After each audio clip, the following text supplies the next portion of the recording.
And away we go. It is the nightcap, Sunday night edition, right here on BearcatJournal.com. You know the drill, www.galacticfriedchicken.com. Go to the website. They will get delivery right to your front door, pretty much anywhere inside the 275 loop, or head down to Dayton, Kentucky, Wednesday through Sunday.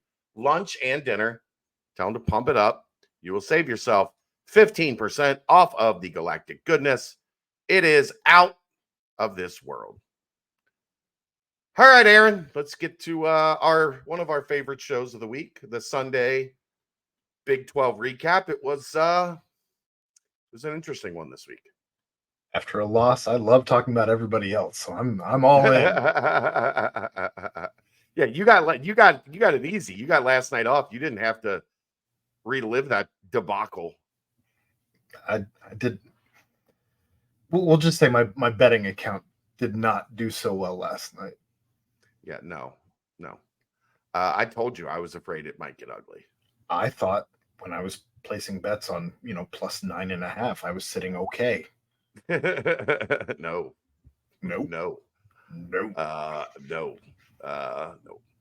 Plus 13.5. Still not okay. Nope. Still not good. Trying to catch back up to even on some late. Nope. Hedging did not work. It's what it's had to have felt like all year if you're a Xavier fan betting on Xavier games. Yeah. Moving on. So let's get right to it. We will start at the top. Maybe the best result possible of the weekend. Houston has a 16-point halftime lead. Baylor charges back, ties it. Jamal Shed by half a second, maybe, has a game winner, not count. Game goes to overtime. Houston 82, Baylor 76. That puts Houston in a position, unless something crazy happens, they're going to probably at least tie with Iowa State for they've got a one-game cushion on Iowa State right now. If Houston loses one and Iowa State doesn't, you could see them tie and go to the tiebreaker scenarios. But Houston is in a position, Aaron. They are in the driver's seat to win this conference in their first year.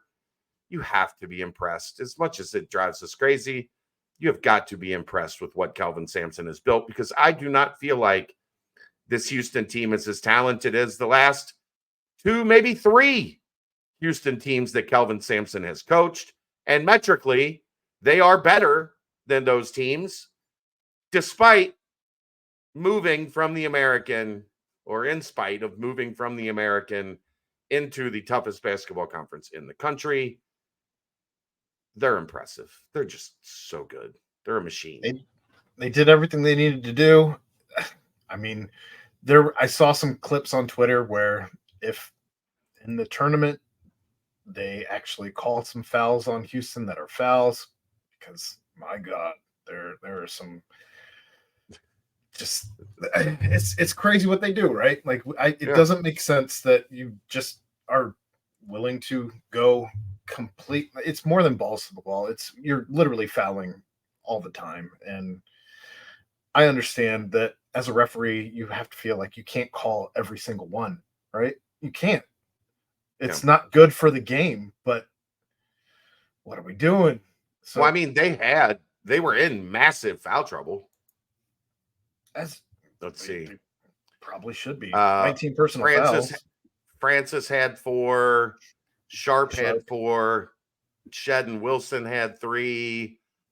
I mean, Roberts had 2. Great game for Juwan Roberts, 7 of 9 from the floor. He finished with 17 points, 8 rebounds, 6 steals, and 3 blocks. I think the most impressive thing in this game, he also had 4 assists, and Shed had 10 assists. I mean, they do what they need to do. And it didn't help that Baylor's best shooter over the course of the last, 3-4 games has been Nunn, and Nunn had not a great night, 3 of 9 from the field, 1 of 3 from 3, only 11 points. Yeah. I mean, Walters had 23, Dennis had 21. Their best players played like their best players, but as is typically the case, it wasn't enough. Houston puts 4 of their 5 starters in double figures. The only one that didn't have double digits had 8. And they win 82-76 over Baylor. And I just hope they change the camera angle at Baylor, because it's horrendous watching games that are at Baylor. Look, I don't know how you can. Like, it's not just as easy as change the camera angle, Aaron. The way that arena is built, I don't know where they would put a platform for the cameras. You remove seats. You have to. Yeah, that's the dumbest shit you've ever said. A lot of dumb shit. They're not removing seats in a 7,000 seat arena. Not happening, bro. They don't care about your viewing angle. They don't care about your viewing angle. If they cared about your viewing angle, the camera wouldn't be where they put it. It's horrendous. Absolutely horrendous. They don't care. Ugh. Iowa State got a little bit of a scare. This one was closer than I think many people thought. 71-64. They get the win over West Virginia. West Virginia actually scored more in the second half, 34-31, but Iowa State had a 40-30 lead at halftime. They were able to ride it out, and it keeps Iowa State right there in that number 2 spot, sole possession of number 2 as they go into the final 2 weeks of the season. Impressed with West Virginia there. Like, that could have been a bloodbath game, but they handled the pressure pretty well, and I'm curious. Iowa State only had 2 guys in double digits, and that wasn't by much, as Lipsy had 14 and Curtis Jones off the bench had 12. So, I mean, they aren't a fantastic offensive team, but their defense is suffocating. Yeah. I actually was surprised looking at it. I was expecting, when I looked at that, we would see that was the second time West Virginia played them, because it feels like teams getting Iowa State the second time are much more prepared for them than they are the first time. So I was wondering, maybe West Virginia saw them earlier in the season, but I was wrong on that.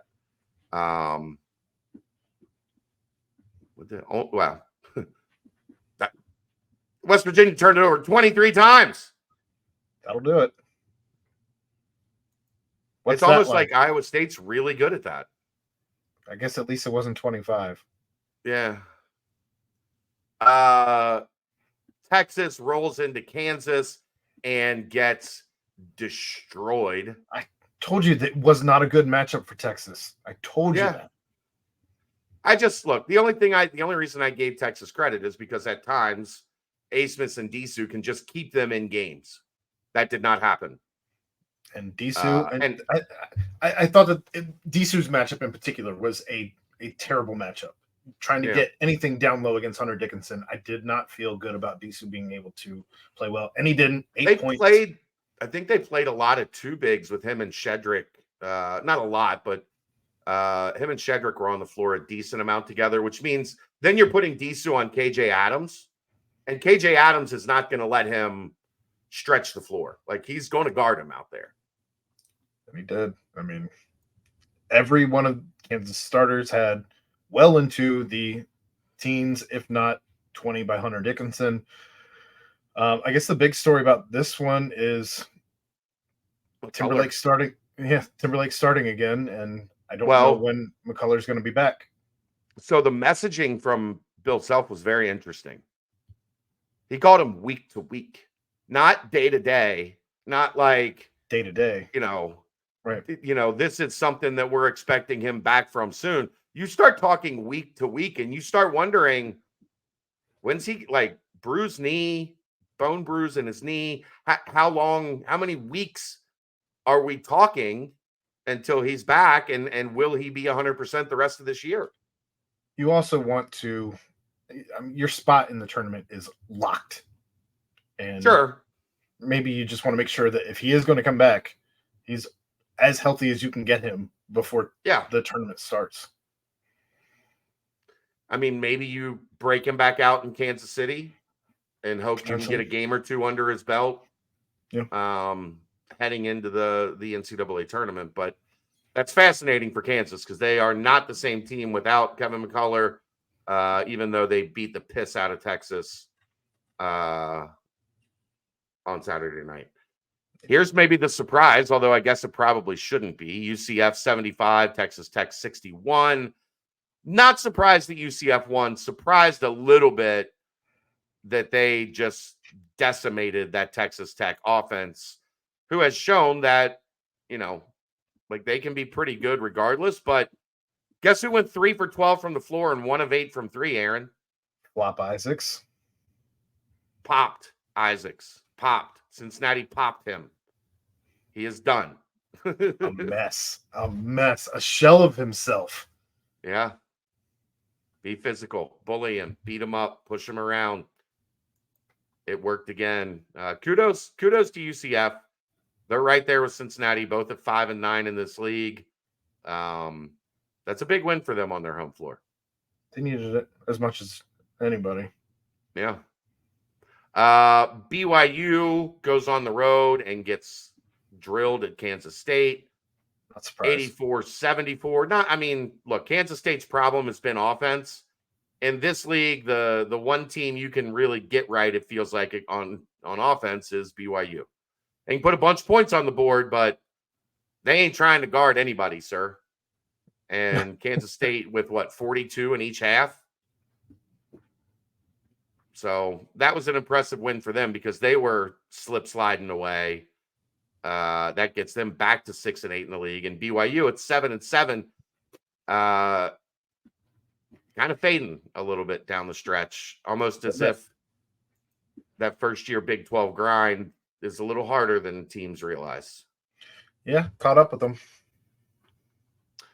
And then finally, our boys almost did it, Aaron. This one, I thought, was actually the surprise to me. Now, that was a 4-point game at Oklahoma. They almost beat them at Oklahoma. Well, it was at Oklahoma State. Are you talking? The first time in the season? Yeah. It was a 4-point game at Oklahoma, so you knew Oklahoma State could play with them. Was that their first game of Big 12 play? No, it was recent, fairly recent. Okay. It was like 2.5 weeks ago. It was right before they played UC. Game or two before they played UC. Well, so they had Javon Small. Look, you get everything you want. The game is tied. Javon Small gets fouled, goes to the free throw line for a 1-and-1 with 4 seconds left, a chance to put you up 2 in regulation. He misses the front end. Oklahoma gets the ball, clock runs out, they go into overtime. Oklahoma State kind of controlled overtime.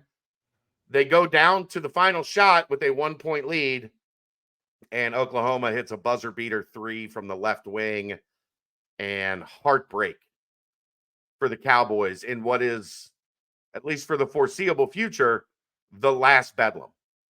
That's, 5. You lose by 4 at Oklahoma and 1 and 2 in overtime. That's devastating for Oklahoma State. 5 players scored 20 points in this game. 2 off the bench. Yeah. It's a hell of a game. I like Oklahoma State.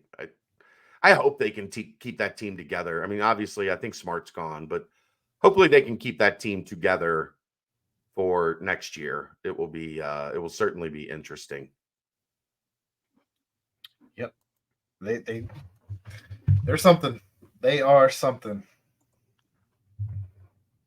Tomorrow, as we look ahead, tomorrow's game, 7:00 on ESPN2, West Virginia at Kansas State. West Virginia, if you're looking gambling-wise, West Virginia has been one of those teams that they'll give you a good effort and hang around in a game like Iowa State or get a win like Cincinnati, and then the next game or two, they just get smashed. So I would keep my eye on that. Kansas State's favored by 9.5. It's a big number. That's a big number. Especially against a team that just played Iowa State at Iowa State close. That's a big number, but West Virginia has usually either been competitive or a disaster. There has been very little middle ground with them. Baylor at TCU, big Monday. TCU feeling like they are trying to get back on track to end the season. Baylor got to have a bad taste in your mouth after you let Houston slip out of your fingers. I can't believe TCU's favored 2.5 in this one. What? Cannot believe that's happening. Wow. I'm ESPN's analytics say TCU's favored 50.6%. So damn near a coin flip game on this one. I got to believe that Baylor's going to get right in this one. I don't know even Gonna be a what we lot saw of from offense. what we saw from TCU with a 20-point smack on Saturday. I don't think 18. Relax. 18. Calm down. anyway. And then on Tuesday, I just what?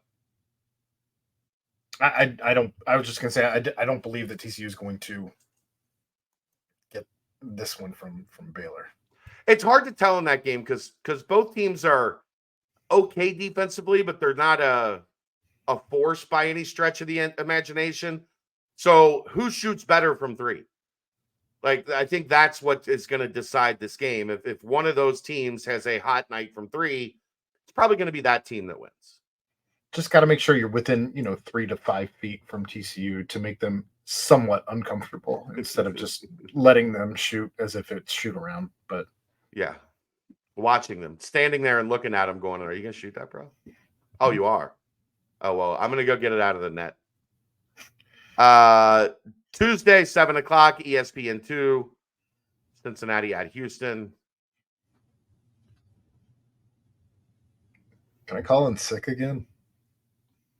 No, you took an off day yesterday, so you're pretty much good for a while.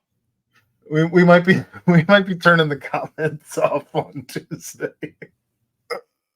I probably should have done it Saturday. BYU at Kansas.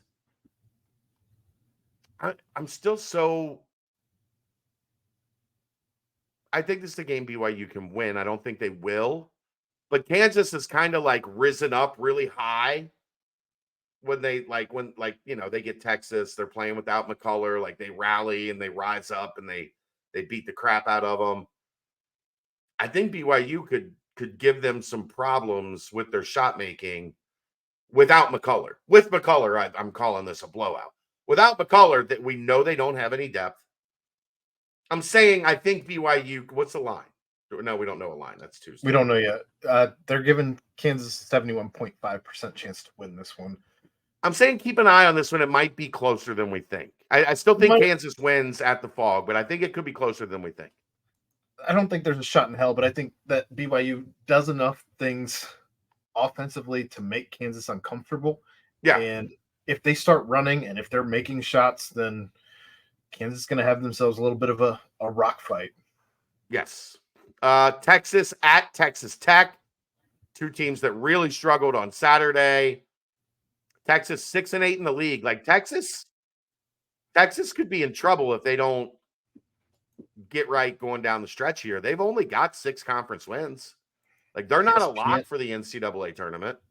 ESPN analytics is big on Texas Tech, 68.2% to win this one. Look, I'm not high on Texas. I wasn't high on Texas to begin this season. I know Disu killed us, but I think that Texas Tech is a better matchup for Texas than Kansas was. I'll say that. But yeah, I think Texas Tech, but I think it's going to be close. Isaacs is ever able to get right again. And then Wednesday, Oklahoma at Iowa State. I'll go Iowa State fairly big here. I just don't think Oklahoma's playing that well, so I'll take Iowa State, and then UCF Oklahoma State. I'm going Cowboys. Yes and yes. I will not go much in the same way that I'm not going to go against Kansas at home. I will not go against Iowa State at home. Ames has become a hellhole for visiting Hilton teams. Magic, baby. And yeah, Oklahoma State over UCF at Oklahoma State. I'm big on Oklahoma State in this one. They're playing well. They're playing well. Real quick, just to go over standings. Houston sits alone, 11-3 at the top. Iowa State at 10-4, 2. Kansas at 3, 9-5. TCU, Baylor, and Texas Tech tied at 4 with 8-6. Then you have Oklahoma and BYU tied at 7th? Yeah, 7th. So lots of sevens there at 7-7 each. Then Texas and Kansas State at 9th with 6-8 records. Cincinnati and UCF at tied for 10th at 5-9. Not really looking for either team to get one here in the next couple of days. And then Oklahoma State and West Virginia at the bottom in 12th at 4-10. Baseball, 3-1 on the week. Knocked off NKU, knocked off Illinois, and Ball State. Did not have a good one today, Aaron. Did you see the bottom of the first? Where they had given up what I know they had four pitchers in 2 innings, and they gave up a lot of runs in the 8 runs, I think, in 2 innings. Well, here's the first. So solo homer, walk, hit batter, 3-run homer, solo homer, and then the head coach coming out to get his pitcher. Sorry, 18, not 8. 18 in the first 2 innings, and that actually became 23 in the first 3 innings. Yeah, they lost 25-2, and that was after a 2-run home run in the first inning. Coastal's the number 25 team in the country. Yeah, it was tough sledding. They are back in action Tuesday. That game has been changed. It was Wednesday. It is now Tuesday at 2 p.m. against the team in Norwood. But yeah, there you go. And then Northern Illinois coming in this weekend for a 4-game set. Should be some good weather, though, for that game on Tuesday. High of 63 that day. So, yeah, if you're looking to catch some baseball, that might be a decent one to go root on the Bearcats. Yep. All right, that's going to wrap it up. We will see you with the BBP tomorrow night. That is the Nightcap, brought to you by Galactic Fried Chicken, right here on BearcatJournal.com.